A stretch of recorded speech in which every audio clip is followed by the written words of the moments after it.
And now welcome to my world. This is where I sit. I am the driver for our Sherman tank during events. And as you can see right now, just how much room I have. I love driving this tank. It's just so easy to do, it's aeronomical, and I just feel really good in this tank. Now T-34, not so much. If you were in a T-34, the slope of the armor would be coming up so steep, your forehead is right here, and you have the sticks. This, I'm hanging out. I have room to breathe, and what's really nice is when I have our armor on, I don't feel so claustrophobic in this tank. So what I'm gonna do is I'm gonna show you kind of basically the simple procedure of how we start up and how we actually operate the tank. So I'll jump in, get in, make sure everything's good, put on my armor. I'll reach back here, battery on. You see all my gauges have lit up. And what I'll go ahead and do is after we have those 60 cranks, oil's checked, fuel's checked, what we'll do is we have a primer here, pull it back really slow to draw in that fuel, and push the fuel into the engine, real slow, push. And then we do that a few times. And then what we're gonna go ahead and do is booster, starter, mags. And I just do it all in one sweep motion. I'll throw the mags on, boost, start, it'll crank. And once it cranks and fires off, I let them both go.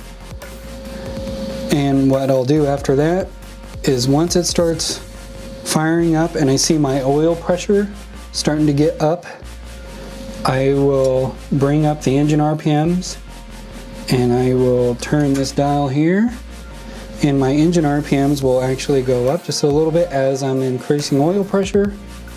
And what I'll do is I'll sit at around 800 for just a second until it gets up to around 60 PSI, and I will bring it up to 1200 to get that engine warmed up, and I'll do that for about 4 or 5 minutes. And then when that happens, bring the adjuster down, and I will wait for, after I do all that, then I'm gonna wait for the person to let me know that it's good to go. And what I'll do is clutch here, push in the clutch, push it into second, and if you can see right below on my right foot here, there is a lock for the parking brake. And what I'll do is I just take that off, and that releases my joysticks here. And so now I'm going.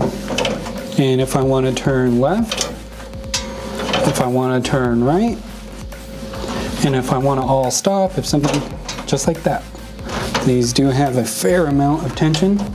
And let's say if I'm coming to a stop, what I'll do is I will push in the clutch, brake, lock. And I'm still in second, clutch is in, and then do our turret demo, then we fire the gun, then I release the brake, and there I go. I love driving this tank. It's my favorite tank in the museum. So let's just lock these up. Okay, we can discuss a little bit here.